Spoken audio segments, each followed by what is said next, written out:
Welcome back to the Mind Hiking Podcast and my most anticipated episode. I built up a lot of anticipation with this one because we did the two-part. So sorry for cutting it off, kind of choppy, but like I said before, it was very seamless and couldn't quite find a good spot to end. So had to kind of chop it right in the middle, and here we are, the moment you guys have all been waiting for, part 2.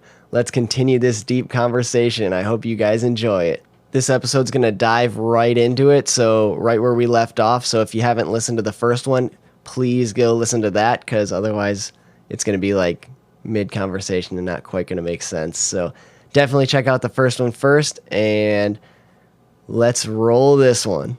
Hey everyone, it's Brody Frye, and here we dive deep into difficult questions.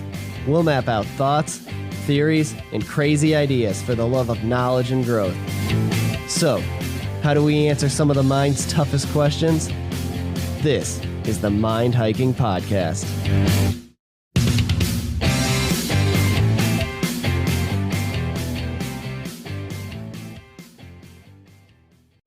The Garden of Eden, God created. Is that correct? Pretty sure. I'll look that up. Garden of And what Eden. was in the Garden of Eden? The Garden of Eden, Garden of God, also called the terrestrial paradise, is the biblical paradise described in Genesis 2-3. So, my point is just God created the Garden of Eden, right? I think so, yeah. It's the Garden of God. Yeah. Why did he create a garden with Satan in it? He didn't. Why was Satan in this garden that he created? Because he was God's right-hand man and is a fallen angel, and he found his way there. What's a fallen angel? As in, well, that's a whole different other story, but... Okay, well, I'm just trying to get... The point is just why did he create this Garden of Eden with temptation and Satan in it in the first place? It's the same concept of a business owner building a business from the ground up, having their right-hand man, their guy who's been helping them through the whole thing, and then them having a disagreement, and that man leaving to build his own business. That's the exact same, because he's going to make it bigger and better. It's the same concept where that was his right-hand man. Then he started to notice the different traits in... I don't know what his actual name is. I don't remember his actual name when he was an angel, because his name... Lucifer, duh. How did Lucifer fall and become Satan? I can read this. My point was just like, why did he create something with that in the first place? I think that was my second the concept is to easily think. People underestimate Satan. People underestimate him. That's why he's so big, because of how smart and cunning and how greedy he is. Like he is pure evil. He is the evilest you can ever get, and he is super smart. And that's, people underestimate Satan, just like with cancer. He turns everything to make it look like God's doing it, for you to run away from God. Satan is so smart where he found himself there. He knew how to get there. Because I also don't want to say he could have been thrown to earth, thinking, I don't fully know. I can't really talk about this concept because I don't fully know if he was okay. I was just put on the earth or if he found his way on the earth, but regardless, he didn't plan on Satan doing what he did. Okay. It was just, the question was just that Eve was tempted in the Garden of Eden. I'm like, why was there temptation in the first place in the Garden of Eden created by God? So that's all. I just wanted Yeah. and I know you don't have all the answers. I'm like I said already, I'm literally just hammering you with really tough questions. No, but I get what you mean. I just don't, because now I'm curious. I like Yeah. want. No, you're doing awesome. I love you. I love you. Yeah, I think it's just everyone underestimates him, and there's even like, I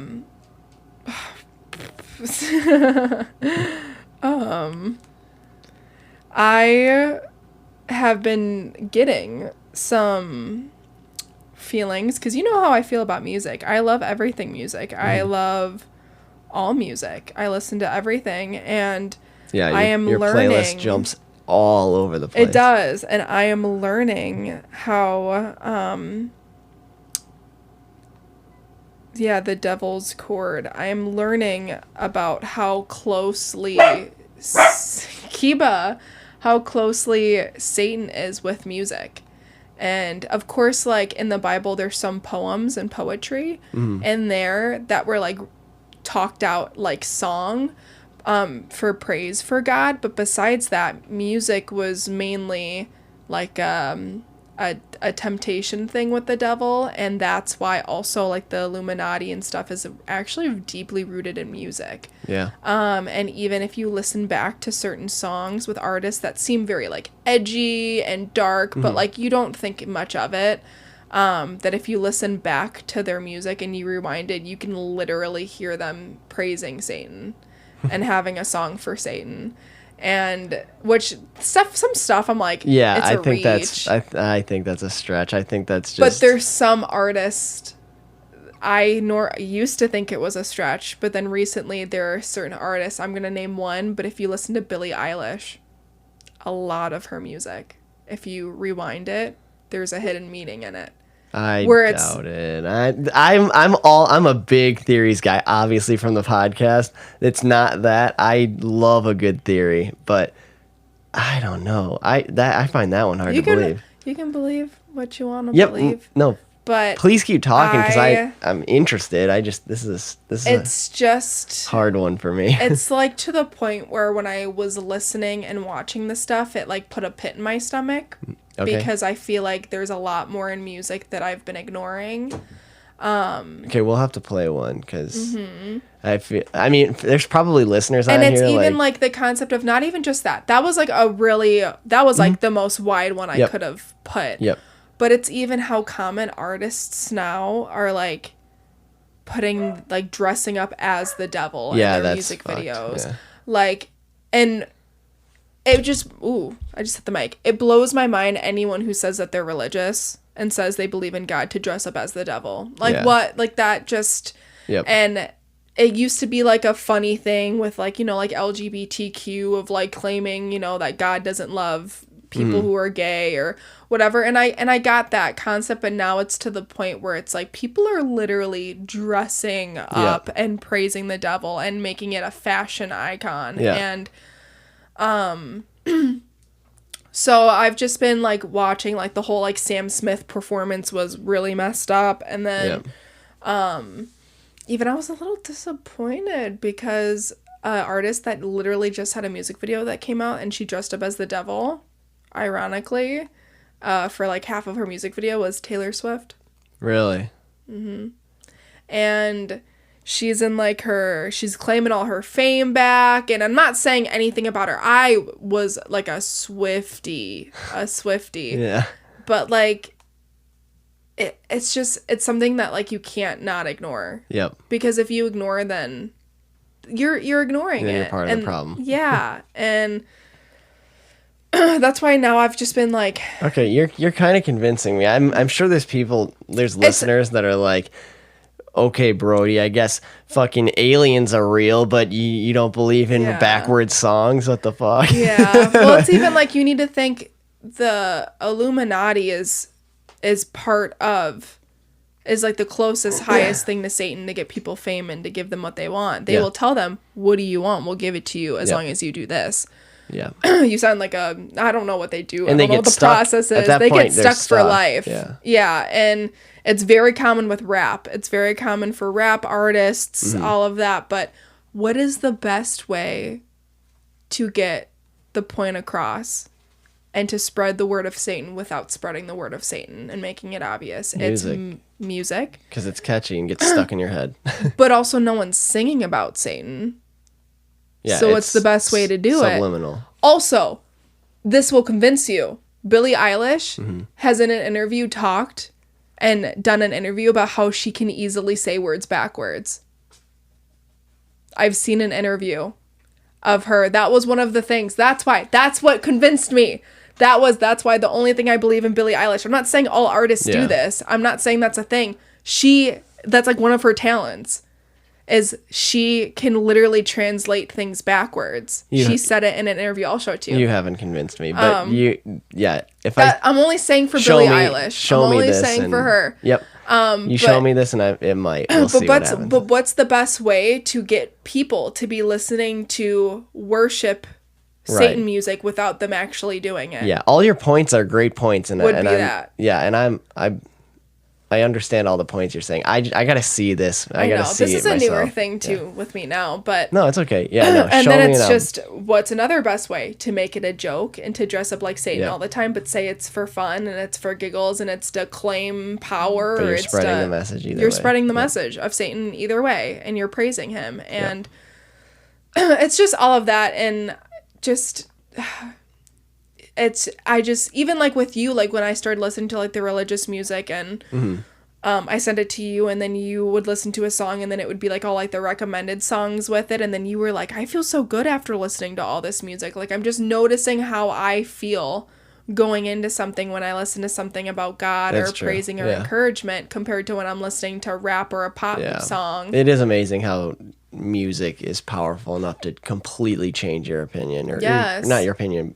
Well, that too, but your emotions. Yeah.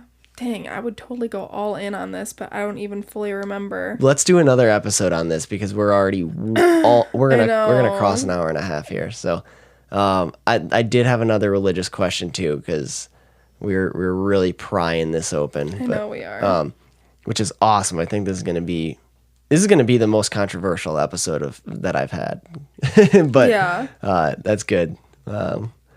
Well, let's just get this last question out because we're getting pretty long here. So, last question was, this is way back in the very beginning, just about life and what it means. And I was trying to find a way to circle back, and we never really fully came back to the beginning. But so I'm going to do a little chop here. But basically, being like what's the point of life, and with all of the religion that we talked about and what was said about heaven and hell and being a good person and your impact on other people and like the belief and blind faith, with all that stuff said, and with breathing too, what is special? Is there something special about human beings? Because I've heard animals don't go to heaven. Some say animals do go to heaven. Is there something special about humans? If so, what is it?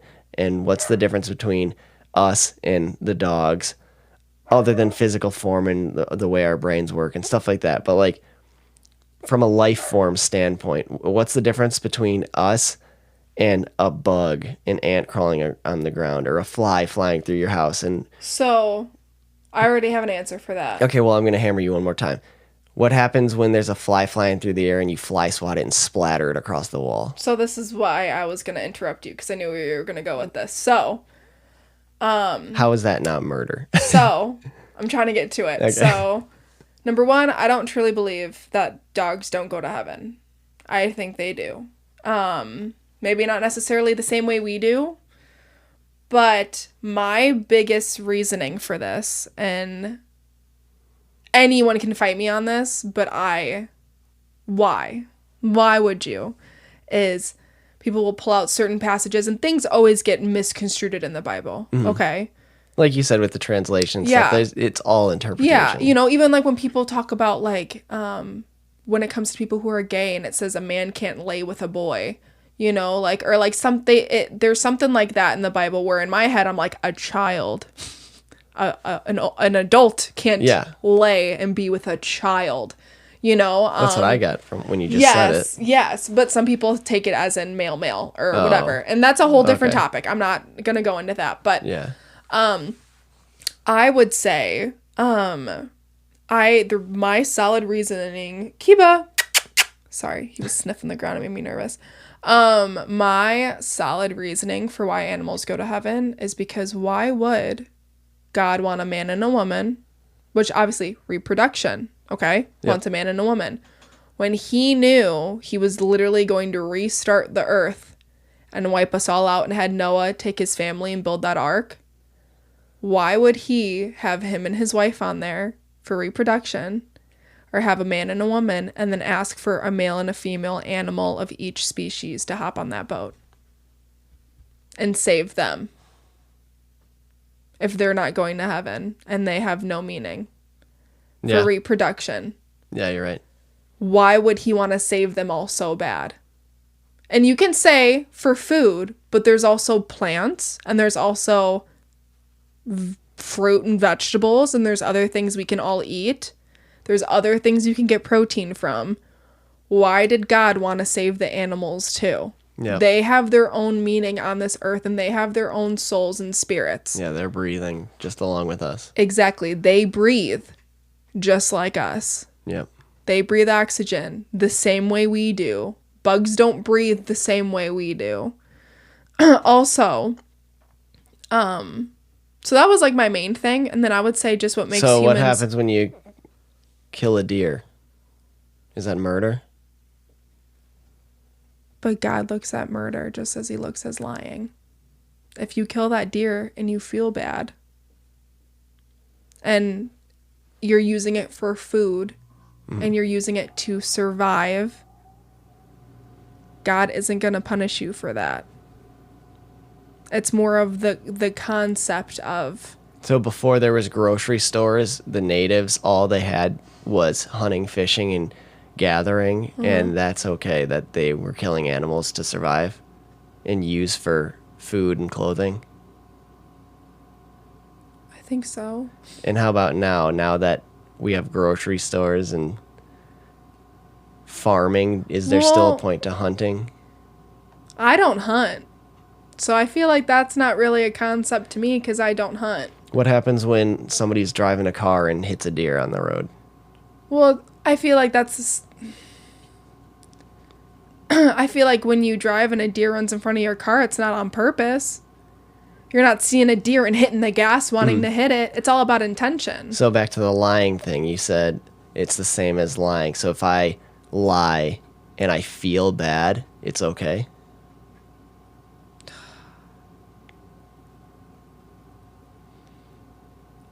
It's all about the intention. It's about if you lie and then go, I'm sorry, God, and then move on with your day and lie again, it's different compared to if you confess it. Not even confess. It's more because there is confessions, right? Yeah, there's confessions, but I don't, this sounds bad. I don't believe in confessions because I feel like God tunes in on you. He already knows. He knows everything. You don't got to confess to a priest. I think it's more about you got to say it or admit it because it's here's another personal example. Can I finish what I was going to say though? I was going to say it's more of the concept of the intention of you lying to sneak out and then you keep doing it but then going, God, I'm sorry for doing that and I blah blah whatever, compared to you lying because you feel like it's for the better of the other person and then later on you're like, I will never do that again. I regret that, even though I thought it's what was best for them, even though I thought it's the same concept of the book The Shack. The guy goes, reads that letter, thinks it's about, with anyone who hasn't read this, you should go read that book, it is about God, but he gets that letter and that mail and he thinks it's the murderer of whatever, and then, because I'm trying not to spoil it, and then he goes off to find that murderer and then it ends up not being the murderer, it ends up being God, and later... Oh my goodness, you just spoiled it. That's fine. That's like the whole concept of the book. It's fine. And it's the whole concept of he didn't tell his wife he was going to go do that because he thought he was going to go face that murderer and it would be for the best and blah, blah, blah. And the letter was signed God. No, it was signed Papa. Oh, it was signed Papa. Yeah, you're right. It was signed Papa. But still, it didn't say from the murderer. It didn't say from anything. It was signed Papa, and he thought it was the murderer. He made that decision to go and not tell his wife, and the whole time Papa, God, was like, you could have told her. Yeah. She was welcome here. And he regretted it. Yeah. You know? And it's all about the intention. You think God punished him and was like, oh, you can't be here because you didn't tell your wife and you lied to her. Yeah, that's true. We got freedom of choice. He didn't shun him away, Yep. even though he lied to his wife where he was going to be. He lied about a lot of stuff on the way to get there. Yep. God still welcomed him in. Yep. Yeah, no, you're absolutely right there. That's you got your freedom of choice, and that makes sense. Here's we can cut this out if you don't. Oh, also, by the way, I love you. I'm literally just like destroying you with these questions right now. I'm so sorry. I feel bad, and I'm gonna give you all the love and snuggles This podcast tonight. is gonna be the reason why I go to heaven because my gosh. Yeah. Oh wow. Literally, no, you're doing amazing. I smell so bad over here. I'm like sweating so bad. I'm sorry. I love you. I'm gonna give you all the okay. snuggles tonight. You're doing amazing. So, yeah, and we can cut this whole thing out if this is too much and you don't want it on the podcast. But anyways, personal example of the lying, like you were saying, I brought up the confessions, and is it about confessing? And you kind of skimmed over it and said, no, it's not really about confessions because God already understands and knows what you did. Yep. But I think there's more power behind being willing to admit what you've done instead of suppressing that. And here's 100%. a person, and this is why I think confessions is important and why that could possibly mean something, because you're a personal example in your life, and this is why I said if you want me to cut this I can, but your ex-boyfriend cheating on you, not willing to admit it all the way up until present day, like can't admit it, like, and you've brought that up to him however many times, and he tried to get back with you. Kiva's trying to sniff the mic right now. But you've brought that up to him countless times or whatever, given him ample opportunities, even with like months of gaps of not talking to him. And him trying to win me back too. Trying to win you back. Whatever he could to take me back. And wouldn't. And you showed him proof of other girls' hair ties and stuff. Is that correct? Mm-hmm. Yeah. And he still couldn't admit that he cheated on you. And the whole friend group was telling him, dude, she knows. Yeah. So is there something to be said about that? Being able to confess? I think it's the same concept of, not the same concept, but I think when it comes to God, word is important. So like reading the Bible, trusting in the word is important. It's important to, yes, vocalize and apologize, whether if you're confessing to a priest or, I just talk. I'll just talk in my car or whenever I'm alone, to just confess. But also it's the same concept of, talking on this podcast right now, not only me choosing to believe in God, but I'm choosing to vocalize and spread the word. No matter what backlash, no matter what reaction, no matter what I get from it. Okay, I'm sorry. That's a great... He's growling. Oh, he growled? Yeah, that's a great response. But here's another quick little side question. But what's the difference between spreading the word of God and pushing views? Because isn't the point of spreading the word of God to gain followers? I feel like it all stems from you being confident on being solid with your relationship. I'm sorry, he bumped the mic away. Oh, sorry. Oh, sorry. I think it's all about you being... No, he didn't bump the mic. I'm literally laying back on the chair. Well, I just didn't want to say your phone. No, it's okay. I think it's more of about how solid your faith is, because think of how my reaction was 3 years ago compared to how it is now. Yeah. You're more like, you're literally high-fiving me for my points, and you're understanding where I'm coming from compared to, we literally would get in fights. Like, I stopped reading the Bible. Like, we would get in fights about how it was, and I'd be like, oh no, I just grew up with it. Like, it's just how I am. Or like, and not saying that that's me pushing views, but that's how you can approach it. Because also, you're pushing views if you don't talk about religion a lot, and then the moment someone's at their worst, you're like, believe in God, you know, you need to do this, because if you don't do this, then blah blah. And you're just, but like, now I just talk about God all the time. Then no one feels like I'm pushing views, because they know that's just who I am. That's what I believe in, and that's just a part of me. God made me. God is a part of me, and that's why I talk about him so much, and why I bring him up, and why whenever I'm at my worst, I read the Bible. And when we're at our worst, I'll literally pull up passages from the Bible and I'll read it in front of you. Like, that's just the way that I cope and the way that I am, that people don't.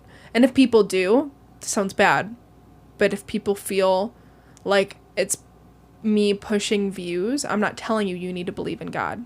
I've never told anyone you have to believe in God. I tell them I believe in God, and this is how he makes me feel. And he can make you feel that way, but this is how he makes me feel. So the difference is, because I was just going to say, and that also stems from their solid views and their solid faith. And if they're feeling like, oh my God, she's pushing views on me, this is overwhelming. Well, then, number one, like, that's your own emotion, that's your own feeling, that's your own insecurity. I would say your own insecurity and lack of stability in your opinion. Really? That's what I meant. Awesome. Sorry, that's what Job. I was trying to get that word out. I was trying to get that concept out. Yeah, no, I'm gonna freaking whatever you want tonight. You're doing amazing. Whatever you want tonight. If you want to go see the new Guardians of the Galaxy movie, we're gonna go see it, because you did an amazing job with this episode. I'm literally just sitting here, I feel bad, but these are real questions, and I'm really curious, but like, I feel so bad, but I love you so much, and you are doing a fantastic job. You're amazing. Thank you. Yeah, we can go see that movie. I know you're excited. Guardians of the Galaxy 3. We'll go see that. Cutie. Anyways, what I got from that was your point was kind of the difference being spreading the word versus pushing views. Is when you're spreading the word, you're not necessarily forcing opinions on people. It's more about being a gardener, for example, sprinkling seed in the dirt, and what roots, and that's not up to you. All you're doing is being a gardener, spreading the word, planting seeds, just sprinkling seeds out in soil, and it's not, at that point, it's in God's hands whether or not it roots or it seeds. That's like, is that a good example? Yeah, that's even like, because how some seeds don't sprout. Sometimes you toss seeds out to people, but you're not pushing views. You're not forcing, right? No. You're just throwing it out there and seeing what sticks.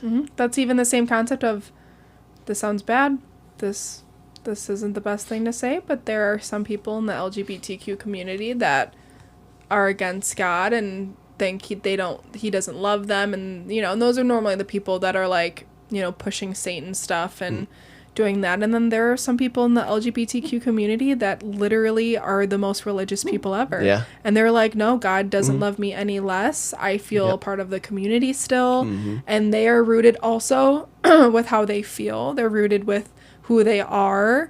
They feel secure with who they are. And they read the Bible and they read the word. And they know God loves them. They have their own relationship. Yep. Yeah. It's the same concept, but if you don't talk about religion around anyone, and it's just your own little, which also, you get blessed with also the things you choose to do in private. You don't like say, oh, I read the Bible, and just show it off to everyone too. But, there's peace and blessings in your personal relationship with God also. But on the other hand, if you go around and you don't tell a single soul about you being religious. But then the moment someone is at their most vulnerable, you're just pushing it and pushing it. Well, then they're going to feel forced. They're going to feel a type of way. That's why it's so important to not be afraid to be who you are and what you believe in, and to not worry about what other people think, and to just voice who you are and what you believe in, and voice you believing in God and how he makes you feel. Because number one, someone can reach out to you and be like, I've been like striving to feel the way you do. And it seems like that's what he's giving you. So what can I do to get there? You know, like there's going to be people listening and want to get involved, or there's going to be someone out there vulnerable that when you say it, whether if they believe in God or not, they'll be like, this is Catie and this is kind of what I asked for. Yeah. You know, like this is kind of the kind of feedback I asked for, because I know her and I know who she is and I know this is how she's going to approach it. Yep. You know, then you just pushing it when people are at their worst or feeling down, or just, you know, it just, you have to be who you are, because if you're not being your authentic self and you're hiding that part of your life in, which it's so easy to do, that's when people misunderstand you, and that's when you misunderstand your relationship with God. That's the only reason why I'm able to talk the way I am today, is because I don't do that anymore, because I used to. Yeah. And that's when I wasn't rooted in my faith, and that's when I was wavering, and I wasn't sure, and I had dark moments, and I couldn't answer your questions, and with faith and patience and understanding, I was very like, that's just the way it is, you know. Which is funny too. I'm gonna say this, it's kind of funny though, because even like, I don't know, my past relationship, like, he was an atheist. Like, I don't know why, but I truly believe, like, not that I meant to be with someone, but I have patience for that. I truly believe I do have some sort of softness to understand where someone's coming from for not understanding. But I'm thankful for you, because you ask the questions and you're open because you want to learn, you know, and you want to know. And now I have more of a, like, understanding with it. Compared to before. It was more of, I didn't know much about the Bible. Roots. Yeah. So I was very like, don't ask me. Or not even don't ask me. I was like, please ask me. But the only answer I have is I grew up with it, and that's just the way it is. And it makes me feel good. Like, that's the only thing I knew. So, yeah. But, okay. Well, I want to read Proverbs 31 really quick. Because that's what made me love Proverbs. Because I was going to read it to you off the podcast, and you were like, no, I want it on the podcast. So, okay. So, this is about how a woman should be.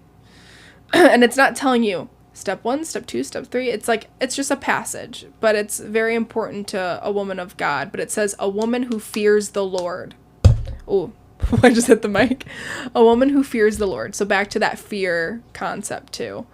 An excellent wife who can find. She is far more precious than jewels. Which I'm pretty sure this is an important woman of the Bible speaking to her son about it. About, who a woman of Christ is. The heart of her husband trusts in her, and he will have no lack of gain. She does him good and not harm all of the days of her life. She seeks wool and flax and works with willing hands. She is like the ships of the merchant. She brings her food from afar.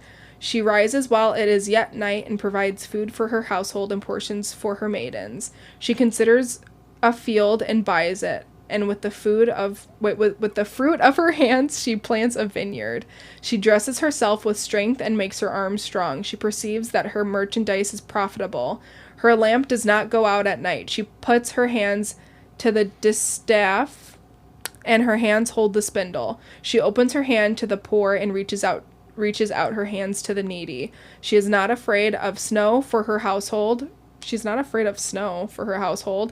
And for all her household are clothed in scarlet. She makes bed coverings for herself. Her clothes is fine linen and purple. Her husband is known in the gates, and when he sits among the elders of the land, she makes linen garments and sells them. She delivers sashes to the merchant. Strength and dignity are her clothing, and she laughs at the time to come. She opens her mouth with wisdom, and the teaching of kindness is on her tongue. She looks well to the ways of the household and does not eat the bread of the idleness. Her children rise up and call her blessed, her husband also, and praises her. Many women have done excellently, but you surpass them all. That's the husband saying that. Charm is deceitful and beauty is vain, but a woman who fears the Lord is to be praised. Give her of the fruit of her hands and let her works praise her in the gates. That's really cool. There's a lot of symbolism in that, and that was you could just tear that thing apart and just really dive into the meaning behind it all. I should have opened it up in my Bible because I have all my notes in there. The two things I wanted to just bring up quickly too that really stood out to me. Well, the first thing, you kind of stumbled over the snow. You sounded confused over snow. Basically, what that was, what I understood from that is just that she's not afraid of the winter. No, when okay. snow comes. Dang it! I should have read it from my Bible. This sounds so much better. And the other thing too is I was reading it off the Holy Bible app, and I think it was just translated in like a different Bible, but this one sounds better. But sorry, go on. the other thing too was the mention of the color purple. That's a royal color, and that was the most expensive dye that you can buy. And so that's just a sign of wealth and prosperity. Yeah. When somebody was wearing the color purple, because that was a very expensive, high demand dye that was very hard to get. Yeah. Now, just a little side note, now the most expensive color to get is red. Oh, really? Yeah, yep. For the automotive industry, at least, yeah, red, because the pigment is imported from clays in Africa. Huh, interesting. Yep. Um, But but think about it. Just the color purple. That's such an unnatural. What is the color purple, like? Grapes. Lavender, lilac. Those are purple. Yeah, they're all of them are high demand, highly sought after things. But like naturally, that's not a common color. No. That's very hard to come by. Yeah. So that's why it was such a valuable. I mean, yeah, lilacs and grapes, fruits and flowers. Those are very highly desirable, sought after things, and that's where the value comes, the symbolism of wealth and prosperity. You cutie. You know so much. Oh my goodness, no. So the most important thing about this passage is, again, whenever you read stuff, just like how we said the whole, like, a woman who fears the Lord, or like God-fearing, is that this stuff is written years ago. So times were a lot different back then. And so the thing to know is that during this time that all of this is being written, women were looked at as no good. They were not good. They messed things up from the beginning because of Eve. And they are the source of all evil and sin. And that they could only bear children, but besides that, they had zero role in society. They didn't make any decisions. They just stayed home. They couldn't even choose whatever clothes they wanted to wear. Like, it was all just, they were just used for one thing, and that's it, and they're disgusting.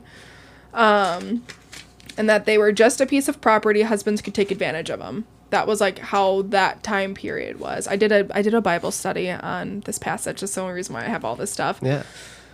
And a godly man is a man who treats her with so much respect, almost treats her like what God would have. Thinks about how would God treat her and treats her that way. Husband believes she is more than what culture says. Loves her not because of her looks, but because of her heart. And then another important thing is it says how her mouth speaks wisdom. Okay, this is why I wanted to read this version. It says in this, strength and honor are her clothing, and she can laugh at the time to come. Her mouth speaks wisdom, and loving instruction is on her tongue. So I like that better. Loving instruction is on her tongue, because the most important thing to know is in... sorry, Kiva's like trying to cuddle me so bad while I'm holding this Bible. That in the Bible, the tongue is actually the most evil part of the body.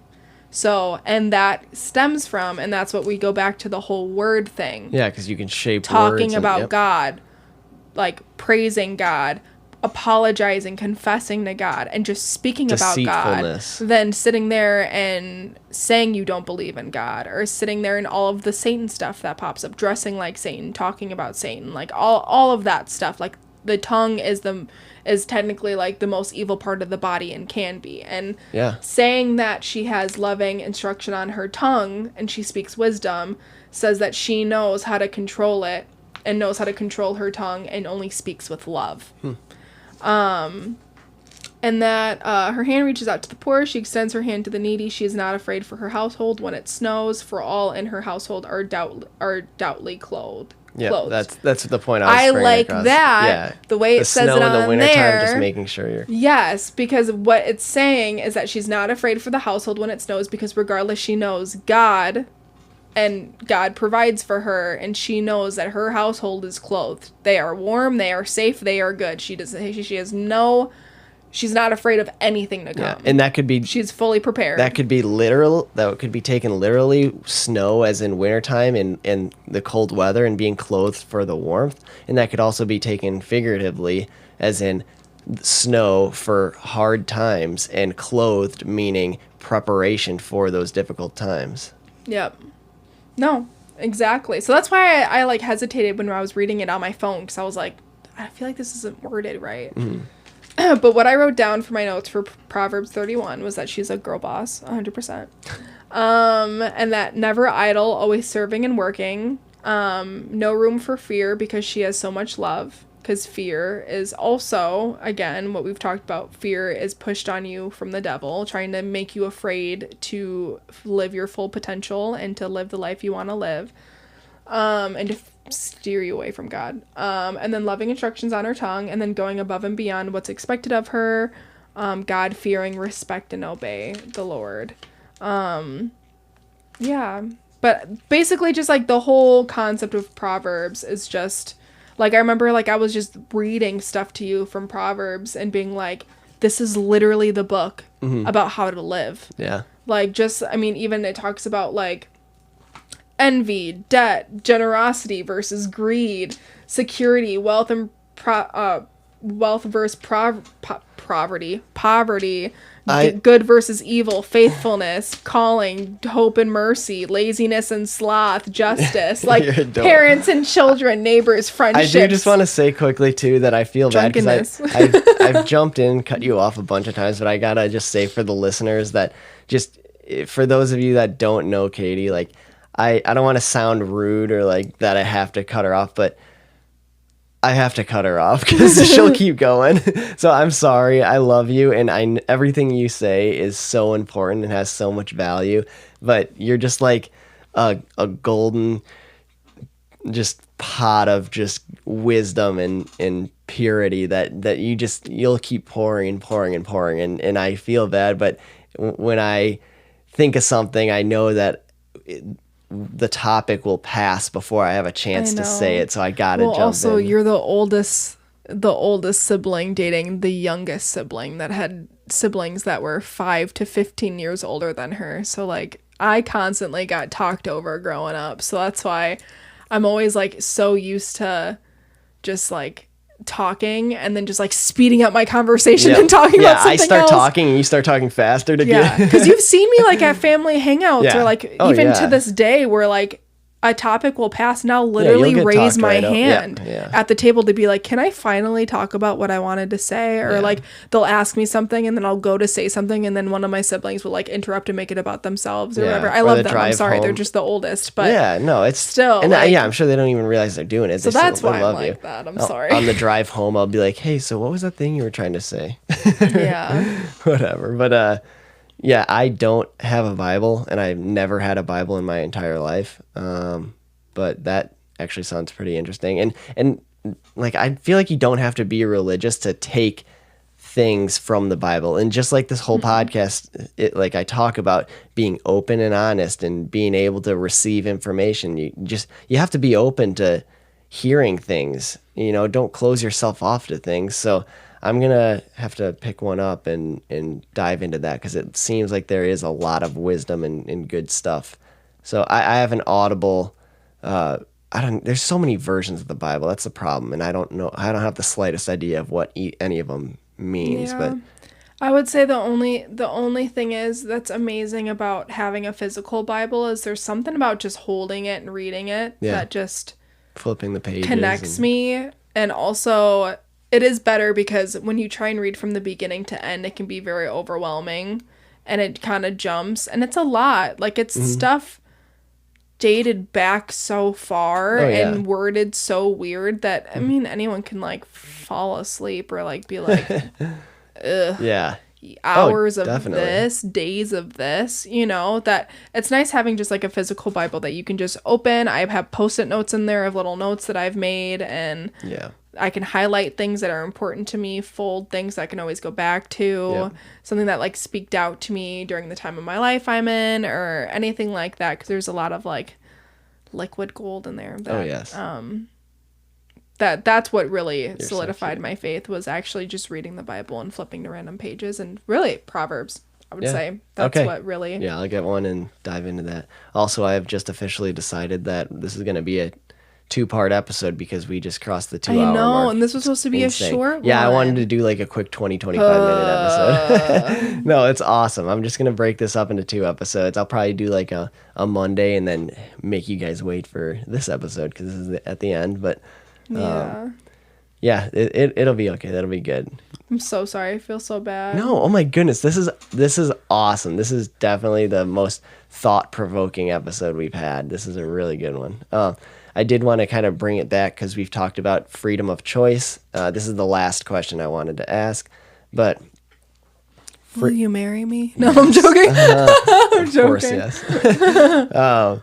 But freedom of choice we talked about, and like I just wanted to hear your thoughts or interpretations on what freedom is and why that's such a talked about topic, and if we really are free. Because I don't, we're not free. we're not free. And this kind of goes with growth and what we used to be. Like we've built this society and like just entrapped ourselves, and now we just kind of believe that we are free, but we're still stuck in this society. But there is no way to get off the grid, or there's no way to be free. Everybody's born and has their birth certificate, and it's like nobody can do anything without, having to have money or pay taxes. And there is no, like, we're brought into this world without choice, and now we built this society and we're not even in a free land. We have to be servants of this society that we built, which is very frustrating, and it's very discouraging, and it's very depression promoting, because back in these tribe ages and stuff, if you wanted a house, what did you do?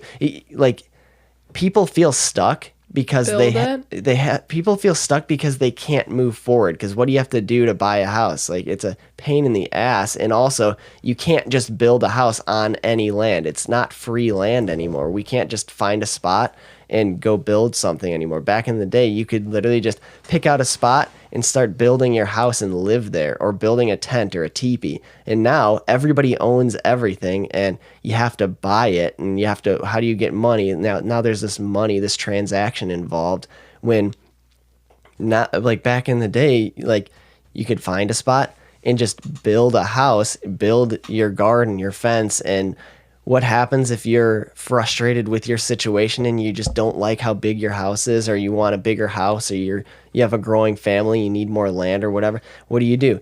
You build a bigger house anywhere, or you just add on to your house. Now what? You got to get permits for construction. You have to pay other people. It's just like we're not free. We can't just, you can't even just build, you can't even dig a hole in your backyard without getting permits and having people, it's like we're not free. We are slaves to the system.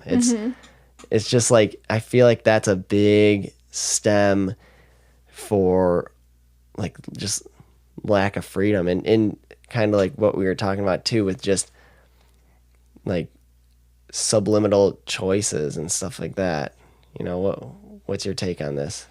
I just threw a lot on you. I'm sorry. Yeah, it's okay.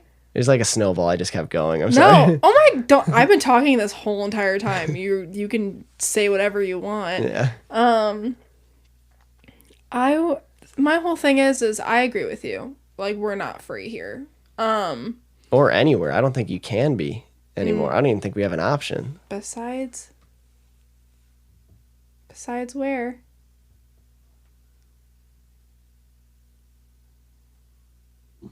The ocean? Heaven. Besides heaven. Mm. That's the whole concept. That's why believing in God, it's like we are put on this earth, and it was supposed to be kind of like an oasis, and then Satan was a part of it, and temptation and all this stuff is added onto it, and the only place we'll truly be free and have peace is heaven.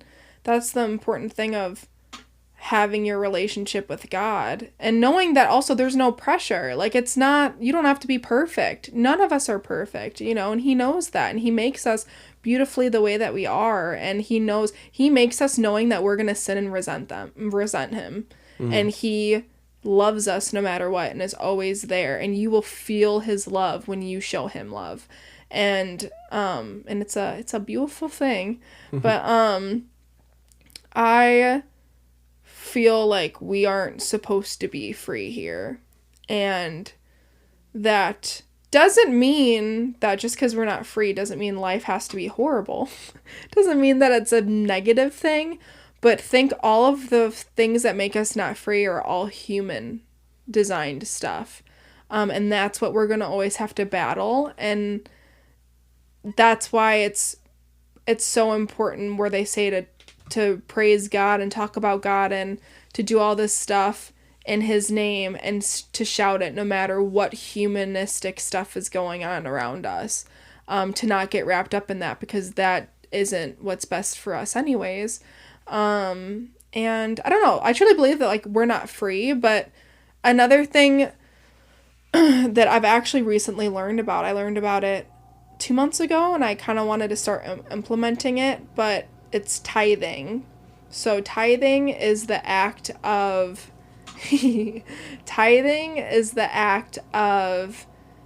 paying it forward to God. So it's you taking 10% of what you make, what you take in, and putting it towards, it basically means putting it towards churches. Or, like, you can even put it towards, like, charity. Like, I could put it towards, like, Sunbeams Uganda, because I know what my cousin's doing with that, and that being for faith. But it's taking that 10% to put it towards mainly a church, to build a church, to spread the word of God, as paying a thank you for everything God has done for you. And it's building up another church to spread the word and to spread it to other people, and you're building up. I want to look up, like, the actual definition of it. Mm-hmm. But it's very popular, and it's something that's kind of rare that a lot of people don't know about. The practice of taking or paying. Yeah. Yeah, I talk about it in, like, every Christmas song. Yeah. Oh, really? Yeah. Oh, yeah, tithing. Oh my gosh! I never put that together. I never put that together. Oh my goodness. You're so cute. Oh, you're so smart. Oh my goodness. A tithe is a portion of 10% of your income given as an offering to your local church. Fun fact, the word tithe literally means tenth in Hebrew. Because of the custom, tithing is biblical. Many Christians and Jews practice it as a part of their faith. They mention it in the New Testament.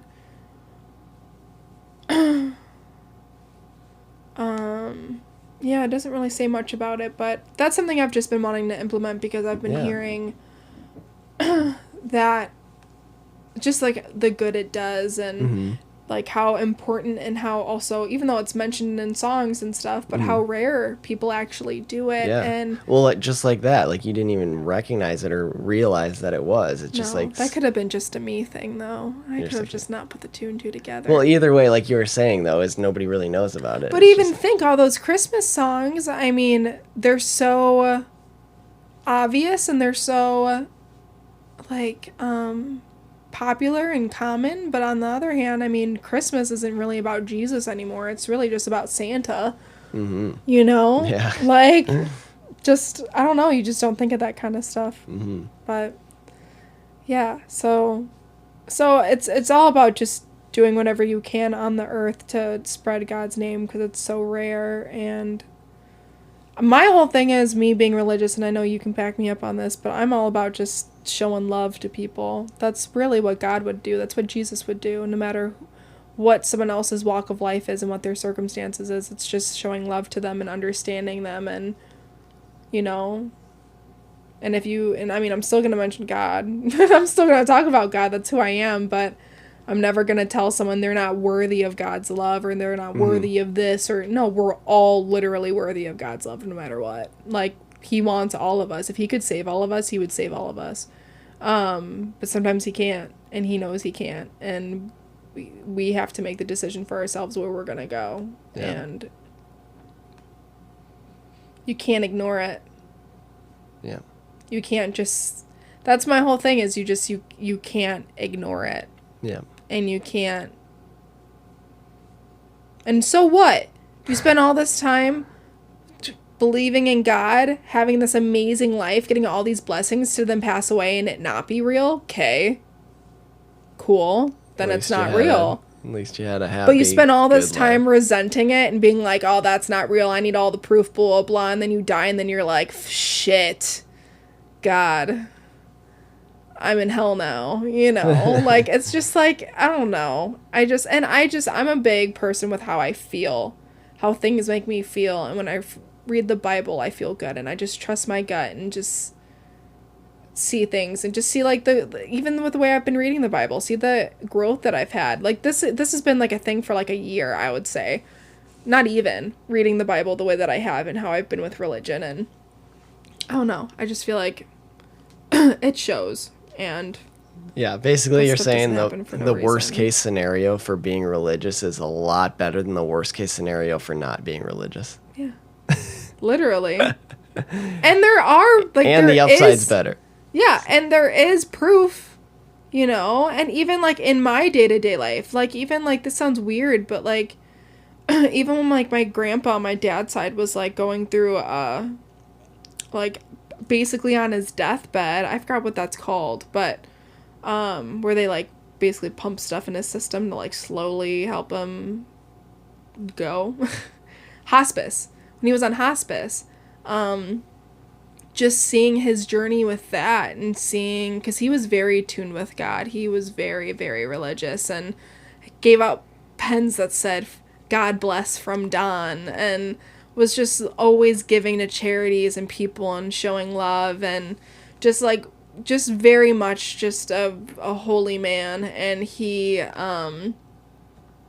was in hospice, and he was, like, basically reliving his life and, like, bringing out the child in him out, and he would just say the weirdest things, and then just, like, it's just crazy. I just have seen so much stuff like that, and just seeing how it's made people do a 180. Like, people who were literally, like, doing drugs and couldn't see life, and so negative, and so, like, even just, like, in their face, like, just look so aged than what they are, and then become religious, and then literally be the most, this sounds bad, but, like, become super attractive, and, like, just be very, like, not that it's about, like, attractiveness and looks, but, like, they look so much better, they look younger, they are positive, they're getting everything they wanted, you know, and it's about the concept that's real, because the other way around, too, you see, like, people that are depressed, do you think people that are and this isn't to be a dick or anything, but people that are depressed, are they attractive? No, they're all sunk in, dark bags under their eyes, you know, sad, don't take care of themselves kind of thing. Yeah. And that's a, like, being honest and serious, not trying to be a dick. Like, that's a real thing. Yeah, and even, like, we don't even have to talk about the people who are, like, don't believe and believe. How about the people that believe, I did quotations, but you guys can't see that believe but don't do anything with it. They believe in God, but they don't read the Bible, they don't go to church, they just know, like, no, it's real. Yeah. And that's it. You know, not saying that they're not going to heaven, but also sometimes those people are still super negative, super down, super, you know, like, I don't know if they'd go to heaven or not, but on the other hand, it's the people that read the Bible, and, you know, you don't have to go to church, but just, like, it's your intention, it's your heart, it's your love, always wanting to just, you know, give love to people, and thinking, what would God do, and how would God or Jesus treat them or approach them, and just, like, having that mindset and believing in God, and not worrying about the future, and knowing God always has a plan, and He knows me, He wants to take care of me, He's got my life on track, we just gotta keep going, and trust our gut and our mind and just live life. And I don't know. I just believe that that's where the sweet spot is. I don't know. Yep. I love you so much. I love you so much. I think we're going to wrap this up. This is going to be a 2-part episode for sure. We are well over the 2-hour mark. Oops. No, it's okay. I love you so much. You did an amazing job. Thank you so much for being on the podcast. I really put you in a tough spot here. You had a couple sweaty moments, but I'm stinky over here. oh my goodness. No, you did amazing. I love you so much. Quick selfie with Kiva. Yeah, I'm sending it to Steph. And now she can listen to that and know exactly when you took that photo. Just now, Steph. Yep. Well, I love you so much.